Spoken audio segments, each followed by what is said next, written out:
It's my pleasure to participate in the audio HIV Grand Rounds. Thank you for taking the time to listen and hopefully learn some important clinical points that will help in the care of your HIV-positive patients with sexually transmitted infections. My name is Kristen England, and I am a staff physician in the Department of Infectious Disease at the Cleveland Clinic. Let's get started. First, I will review the epidemiology of sexually transmitted infections in the United States, especially as it pertains to our most at-risk populations. Then, I will review current screening guidelines for our HIV-positive patients. We will then explore the various sexually transmitted infections to learn how presentation and treatment protocols may vary for those infected with HIV. The next few slides are from the Center for Disease Control. Unfortunately, sexually transmitted infections remain quite prevalent throughout the United States.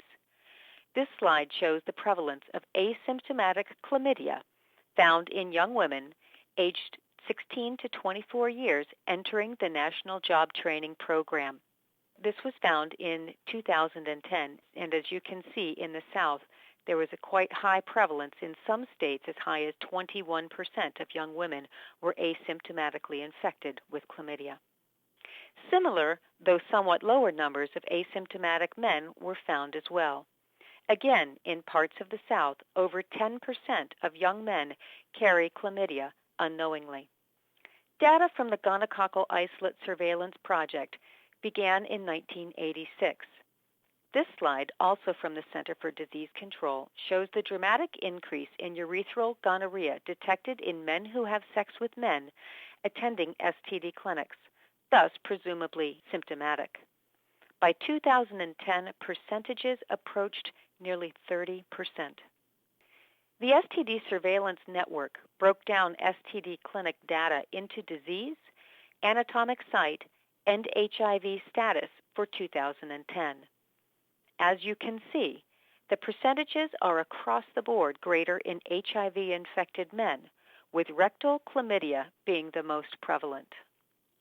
Sexually transmitted infections are dramatically overrepresented in our minority populations, especially African Americans, as shown in this Center for Disease Control chart as well. You can see that both African American men and women have substantially greater numbers of gonorrhea compared to the rest of the population. So why is the topic of sexually transmitted infections so important?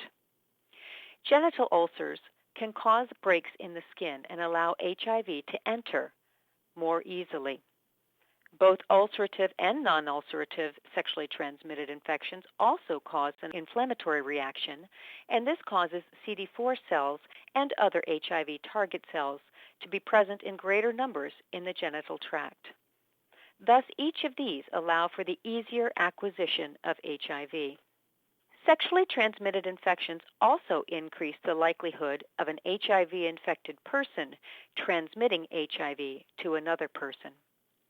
Studies have shown that HIV-infected individuals who are also infected with other STDs are particularly likely to shed HIV in their genital secretions. Gonorrhea nearly doubles the risk that an HIV-infected patient will have measurable HIV in their genital secretions. Men with gonorrhea can have as much as 10 times the concentration of HIV in their semen compared to men with HIV alone. The higher concentration of HIV in semen or genital fluids makes it much more likely that HIV will be transmitted to a sex partner. Understanding the risk of transmission of HIV in the presence of sexually transmitted infections, as well as appreciating the physical consequences for the patients of undiagnosed STDs, the following guidelines have been made with regards to screening. For men, annual syphilis serology is important. Urogenital, gonococcal, and chlamydia testing is recommended as well. Serologic testing for hepatitis A, B, and C should also be performed. If the patient has had receptive anal intercourse during the preceding year, you should screen for rectal gonorrhea and chlamydia using a NAT testing. If receptive oral intercourse with other men during the preceding year has occurred, screening for oropharyngeal gonorrhea should also be done. More frequent testing is recommended, say every 3 to 6 months instead of annually, for men who have sex with men who have numerous or anonymous partners. Similar guidelines apply to HIV-infected women. They should also have annual syphilis serologies performed, as well as urogenital gonorrhea and chlamydia testing. Serologic testing for hepatitis A, B, and C is also recommended. For women, annual pap smear and trichomonas testing is also very important. We'll discuss trichomonas in a few minutes. This is not in the guidelines, but certainly if receptive anal intercourse during the preceding year has occurred, one should consider screening for rectal gonorrhea and chlamydia for women using the nucleic acid amplification test as well. Now let's discuss some of the specific sexually transmitted infections. Chancroid is a genital ulcerative disease caused by Haemophilus ducreyi. The initial presenting lesion is a soft chancre. It's a tender papule that usually erodes, is not indurated, has undermined edges, and sometimes has an erythematous halo surrounding it. Unlike syphilis, which we'll talk about later, this is usually a tender lesion and results in unilateral inguinal adenopathy that is also quite tender. This adenopathy can progress to a lesion called a bubo, which can have chronic draining sinuses later on. Worldwide, the incidence of chancroid may exceed that of syphilis, but it is quite unusual here in the United States. In the 1980s, there was a marked rise in chancroid, with over 3,400 cases reported in 1986. However, in 2010, only 24 cases of chancroid were reported across the United States, with 8 of these found in Texas. One pointer is often there is a history of prostitute exposure on your history when you're discussing this with the patient. HIV-infected patients who have chancroid should be monitored closely and be seen soon for follow-up because they, as a group, are more likely to experience treatment failures and to have ulcers that heal more slowly. HIV-infected patients may need longer or repeated courses of antibiotic therapy for their chancroid lesions. Azithromycin 1 gram orally in a single dose or ceftriaxone 250 milligrams IM in a single dose, or ciprofloxacin 500 milligrams twice daily for 3 days are the current recommendations for treatment of chancroid. But again, remember that if you're treating patients with HIV for chancroid, you will want to follow them up within a week or so to make sure that their lesions have completely healed, and if not, repeat therapy or do further studies to make sure that your diagnosis is correct. HIV-positive patients with herpes simplex virus infections may have prolonged or severe episodes of genital, perianal, or oral ulcerative diseases. The lesions may be more severe, painful, and may also present atypically. Herpes simplex virus shedding is increased in HIV-infected patients. While you're treating patients with HAART therapy, they may have worsening symptoms of their genital herpes due to iris or immune reconstitution syndrome. Suppressive or episodic therapy with oral antiviral agents is effective in not only decreasing the clinical manifestations of herpes simplex virus in our HIV-positive patients, but also in decreasing the amount of asymptomatic shedding that they may have in between symptomatic episodes. For those persons who are newly HIV positive, you may offer herpes simplex virus type-specific serologies in order to evaluate whether they have been exposed to herpes simplex in the past. If they have, you can consider offering them suppressive antiviral therapy. Treatment for patients who have HIV and herpes simplex virus infection is as follows.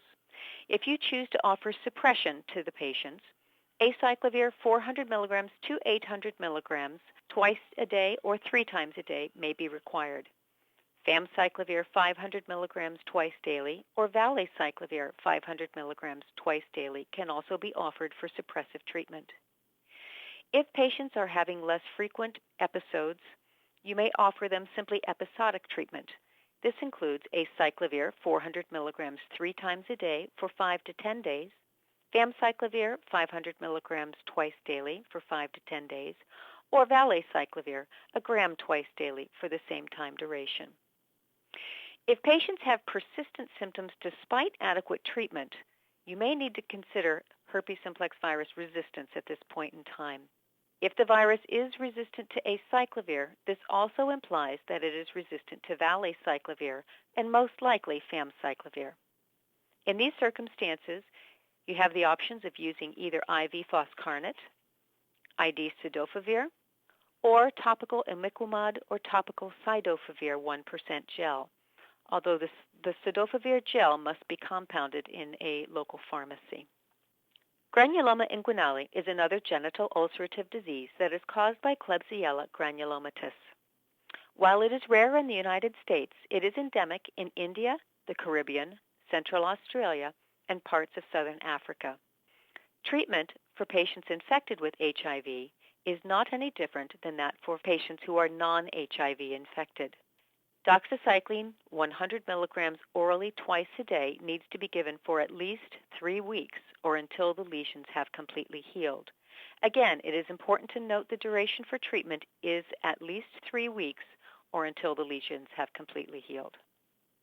Lymphogranuloma Venereum is caused by 3 separate serovars of Chlamydia trachomatis. It is a self-limited genital ulcerative disease that will progress to cause tender, usually unilateral inguinal or femoral lymphadenopathy. An outbreak of LGV proctitis was identified in the Netherlands in men who have sex with men and was reported in the MMWR in October of 2004. Rectal exposure in both women or men who have sex with men can present as proctocolitis with mucoid or bloody rectal discharge, tenesmus, and fever, which can mimic inflammatory bowel disease. Treatment for HIV-infected patients is the same as non-HIV-infected patients and consists of doxycycline 100 milligrams orally twice a day for 21 days. Syphilis is another genital ulcerative disease that is seen in our HIV-positive patients. For our patients, it has the potential for rapid clinical progression, although most HIV-infected patients do have similar clinical presentations to the non-HIV patients. The majority of our men who have sex with men will present with secondary syphilis. While primary lesions of syphilis present soon after exposure as a painless genital, anal, or oral ulcer, depending upon the site of exposure, once it disseminates, the most obvious clinical symptom of secondary syphilis is the rash. As you can see in this picture here, it is a papulosquamous or maculopapular rash that typically involves the entire body, including palms and soles. Secondary syphilis can also show up as verrucous-appearing lesions in the genital or anal areas that resemble genital warts. Secondary syphilis also affects the scalp, and this moth-eaten alopecia seen in this slide is syphilis until proven otherwise. Now let's talk about the diagnosis of syphilis. Recommendations now are to use a treponemal blood test for initial screening on all patients, not just those HIV-infected, using a non-treponemal test such as an RPR or a VDRL as secondary testing. But both treponemal and non-treponemal serologic tests are important and can be interpreted in the same usual manner for patients who are co-infected with Treponema pallidum and HIV. Uncommon or unusual serologic responses have been observed among HIV-infected persons, such as false positive non-treponemal tests, serologic titers that were higher than expected, or false negative serologic test results and delayed appearance of seroreactivity. These have all been reported. False negative tests can sometimes be due to a prozone phenomenon, and simply notifying your lab if you have a high clinical suspicion helps, as they can dilute the specimen. When there are clinical findings that are suggestive of syphilis but serologic tests are non-reactive or their interpretation is unclear, you might want to consider getting a biopsy of a lesion, asking for a dark field examination of some discharge from the lesion, or getting a PCR performed. Treatment for syphilis for primary, secondary, and early latent syphilis in the HIV-infected patient is the same as for the non-HIV-infected patient. For this, you will use benzathine penicillin 2.4 million units intramuscularly times 1 dose. For the patient who has late latent syphilis, and the difference between early latent syphilis is that there is a 1-year time frame for which you knew that the patient was negative less than a year ago, and they're now syphilis positive. Late latent is the term that we use when patients are asymptomatic and you do not know the duration of time frame that they have had this. So for late latent syphilis, this requires benzathine penicillin treatment, 2.4 million units weekly for 3 weekly injections. CSF pleocytosis is not uncommon in HIV-positive patients at all stages of syphilis. Clinical and CSF abnormalities in patients who have CD4 counts less than 350 or an RPR of greater than or equal to 1 to 32 are more common. However, aggressive treatment for neurosyphilis in these patients with CSF abnormalities and no clinical symptoms has not been shown to change clinical outcome. Thus, CSF evaluation is not recommended unless patients have neurologic or ocular symptoms. Patients with HIV should be evaluated for syphilis treatment at 3, 6, 9, 12, and 24 months. Failure for treatment is if they have persistent or new clinical symptoms, or if their RPR or VDRL did not drop fourfold. At this time, CSF evaluation would be warranted. If the CSF is normal, benzathine penicillin 2.4 million units IM weekly times 3 doses should be given. If the CSF is abnormal, at this time, aqueous penicillin G 3 to 4 million units IV Q4 hours for 10 to 14 days should be given to the patient. Now let's move into another area of sexually transmitted infections. This includes diseases with urethritis and cervicitis. As you can see in this table, urethritis for men is categorized into gonococcal and non-gonococcal urethritis. Gonococcal disease will usually show symptoms in about 2 to 5 days, and those symptoms include dysuria and purulent drainage. Non-gonococcal urethritis can be caused by numerous agents such as Chlamydia trachomatis, Ureaplasma ureolyticum, Trichomonas vaginalis, or herpes simplex. While it is listed here that it is unknown in 35% of patients, most likely it's one of the agents listed above, but testing for Ureaplasma, Trichomonas, and herpes simplex is not routinely done. Non-gonococcal urethritis will usually present with symptoms about 1 to 3 weeks after exposure, and these symptoms will consist of a mucoid or a watery discharge, although please note that it may be asymptomatic in up to 25% of patients. Non-gonococcal urethritis and cervicitis in our women. The treatment is no different for HIV-infected patients and consists of 1 gram of azithromycin orally given in a single dose, or doxycycline, 100 milligrams orally given twice a day for 7 days. Treatment is important as this can also decrease HIV shedding and transmission.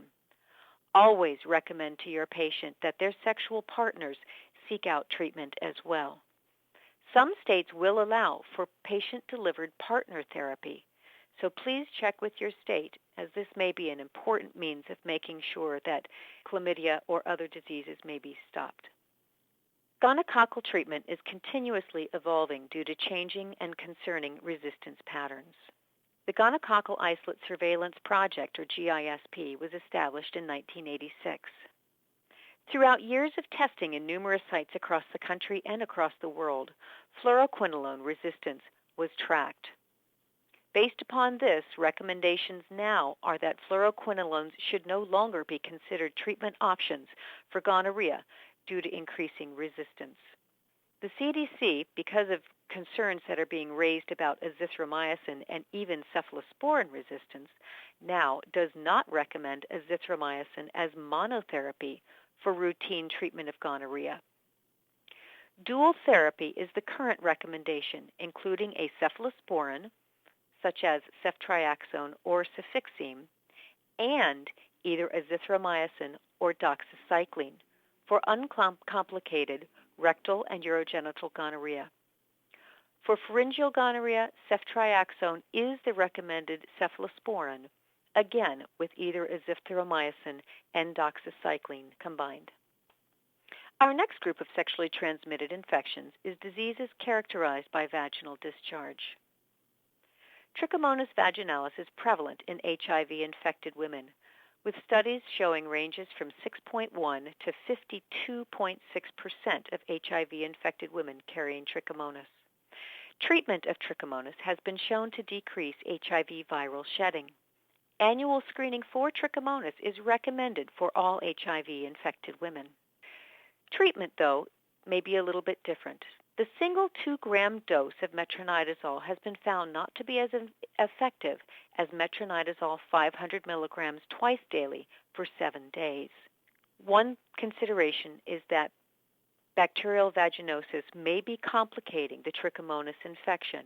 Thus, the metronidazole 7-day treatment will be treating both. Recurrence of trichomonas is common in our HIV-infected women. Thus, rescreening 3 months after treatment is an important intervention. Over 30 HPV subtypes can infect humans. High-risk subtypes can be associated with cervical, oral, penile, vulvar, vaginal, and anal cancers.